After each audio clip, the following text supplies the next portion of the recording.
जी, अस्सलाम वालेकुम। मैं उस्ताम शाकिर, आप देख रहे हैं आर्ट टॉक। उम्मीद करता हूँ सारे लोग खैरियत से हों, खुश-ओ-खुर्रम अपनी लाइफ़ गुज़ार रहे होंगे। जैसा कि आप लोगों को मालूम है कि बेनज़ीर इनकम सपोर्ट प्रोग्राम के बारे में जो भी न्यू अपडेट होते हैं, वो मैं आप लोग को टाइमली प्रोवाइड करता रहता हूँ। तो इस वजह से आप लोग से गुज़ारिश है कि चैनल को सब्सक्राइब करें ताकि हर आने वाली नई अपडेट भी आप लोग को मिलती रहे।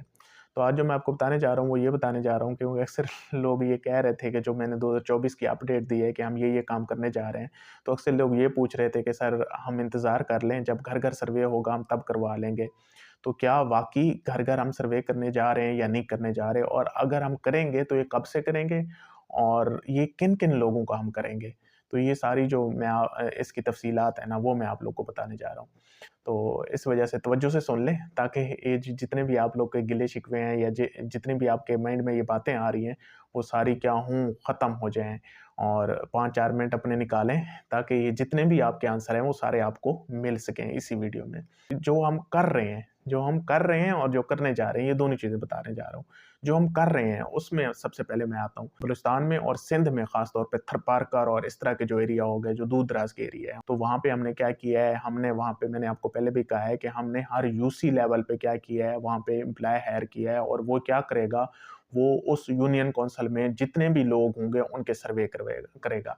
देहातों में जहाँ पे लोग हमारी डीआरसी पे नहीं पहुँच पाते, वहाँ पे जाके क्या करेंगे, सर्वे करेंगे। ये अभी बलूचिस्तान की बात बता रहा हूँ। वेन जिसको हम एमआरवी कहते हैं, उनको हम क्या कर चुके हैं, वो भी हम बलूचिस्तान और सिंध में उसके ज़रिए भी हम सर्वे कर रहे हैं। और उसके ज़रिए हम करते क्या हैं, हम ये करते हैं कि हमारे जो एम्प्लॉय होते हैं, वो सुबह एक पॉइंट बना होता है, वहाँ पे आके खड़े होते हैं। तो उसके बाद एमआरवी जो हमारी गाड़ी होती है, जिस तरह नादरा की गाड़ियाँ होती हैं, शनाख्ती कार्ड बनाने आती हैं, ये घरों में, देहातों में आई होती हैं, तो वहाँ वहाँ पे लोग इकट्ठे होते हैं और शनाख्ती कार्ड बनवाते हैं। इसी तरह बिस्प की भी हैं। तो हम क्या करते हैं, हम वहाँ पे वो एक पॉइंट पे खड़े होते हैं और फिर वो गाड़ी आती है और एक गाड़ी में कम से कम 7 से 8 बंदे के बैठने की बाकायदा गुंजाइश होती है। तो वो क्या करते हैं, वो 7 से 8 बंदे उस वेन पे जाते हैं बैठ के और फिर उन्होंने एक पॉइंट बनाया होता है और वहाँ पे जाके फिर वो लोग भी आ जाते हैं, बेनिफिशियरी भी आ जाते हैं। वो दूर-दराज़ इलाके में, सिटीज़ से हट के वो वहाँ पे जाते हैं और अपनी गाड़ी ले जाते हैं और फिर वहाँ क्या होता है, लोग आते हैं और वहाँ आके उनसे क्या कराते हैं, अपना सर्वे करवाते हैं। तो वो वहाँ पे भी जा रहे हैं। वो घरों बलूचिस्तान में आपको पता है, बलूचिस्तान जो है पाकिस्तान का ज़मीनी लिहाज़ से सबसे बड़ा सूबा है और पॉपुलेशन के लिहाज़ से सबसे कम सूबा है, लेकिन ज़मीनी लिहाज़ से सबसे बड़ा है और पाकिस्तान का जो रकबा है टोटल, उसका 35% जो रकबा है, वो सिर्फ़ बलूचिस्तान में है। तो इस वजह से वहाँ पे जो लोग हैं, जो देहातों के लोग हैं, वो आ ही नहीं सकते क्योंकि वो 400-500 किलोमीटर दूर है। अब यहाँ तो हम इस्लामाबाद से लाहौर जाएँ, हम 2-250 किलोमीटर करें, हमें लाहौर आ जाता है 4 घंटे में, पता ही नहीं चलता। वहाँ पे देहात से सिटी तक जाने में उनको इतना टाइम लग जाता है और इससे भी ज़्यादा किलोमीटर होता है और सड़कें भी सही नहीं है ना, रोड भी सही नहीं है।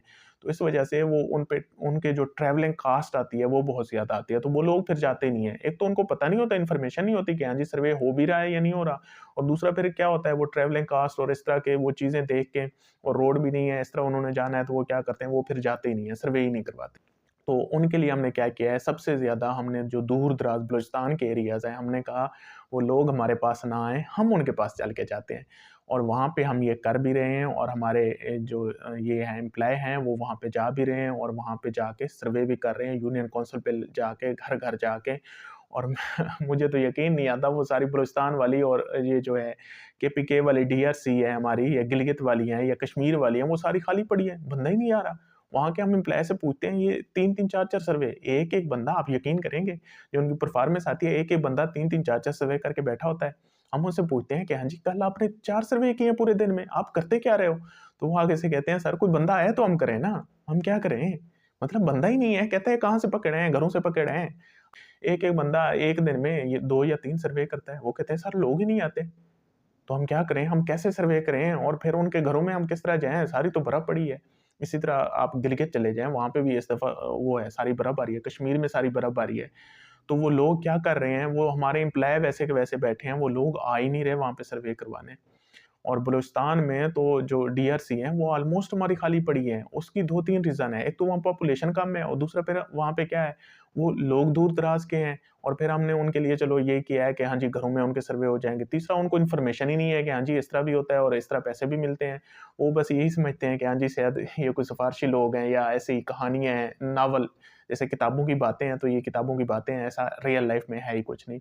और तीसरा जो सबसे बड़ा फैक्ट है, उनके शनाख्ती कार्ड ही नहीं बने हुए। काफ़ी सारे लोगों के शनाख्ती कार्ड ही नहीं बने हुए और बेफ़ार्म भी नहीं बने हुए। और फिर अगर हम बिस्प वाले उनको कहते हैं कि अपने शनाख्ती कार्ड बनवाएँ और बेफ़ार्म बनवाएँ, तो पंजाब में तो 1 आध हफ्ते में बेफ़ार्म बन जाता है मैक्सिमम। लेकिन सिंध में ऐसा नहीं है, बलूचिस्तान में ऐसा नहीं है, बिल्कुल ऐसा नहीं है। वो कहते हैं हमें बेफ़ार्म पे 3 से 4 महीने लग जाते हैं बेफ़ार्म बनाने पे, वहाँ पे प्रोसेस इतना स्लो है।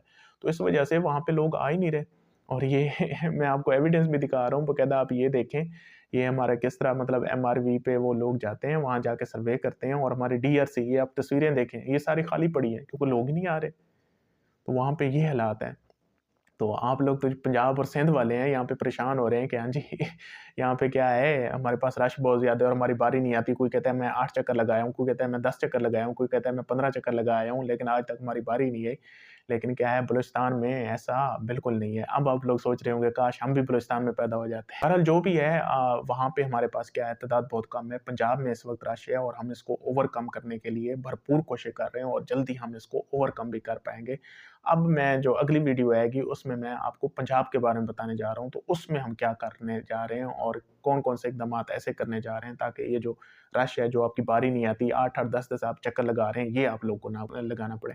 तो अगली वीडियो में इंशाल्लाह इसके बारे में इन्फॉर्मेशन देता हूँ। खुश रहें, आबाद रहें, शाद रहें। Thank you so much. Allah हाफ़िज़।